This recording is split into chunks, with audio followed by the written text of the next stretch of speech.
And Samson was created to have victory over the Philistines. He was created to have power over the Philistines. And Samson didn't really live his life in the way that God wanted to live his life. He didn't follow the prescribed way or path that God has set out for him. But even though he didn't follow that pathway, God still worked in the life of Samson. He may not have seen it every day, but for those of us who could read his story and see his life, we could see that from the beginning of his life to the end of his life, God used him to give Israel victory over the Philistines. Amen? Amen? He made a lot of mistakes. He did a lot of things that were incorrect. But yet, God programmed him to prosper. Any one of us who has a computer, and we turn our computer on, we click onto certain programs. When we click onto that program, we expect to see what the program was developed for.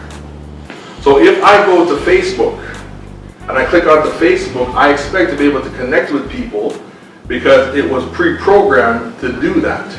You follow what I'm saying? If I go to YouTube, I don't go to YouTube so I can read content. I go to YouTube because I expect when I go to YouTube that there's a program there that's going to show me videos. If I go to Google and I type in information, I expect to have access to all information, but I expect for Google to find what I type in it because it was pre-programmed for that purpose. So at the end of the day, all of us as human beings, we are programmed for a purpose. Those of us who are Christians, who follow God, we are programmed to prosper. When I use the word prosper, I don't mean that we're programmed to make a lot of money. I don't mean that we're programmed to be famous. But what I mean is that we're programmed to accomplish what God has created us to accomplish, which is to bring life to something. Prosperity is bringing life into the world.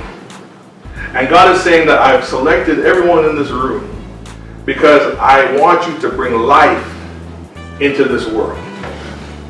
Joseph was chosen by God. He was chosen by God, and his name means to add, or to add value.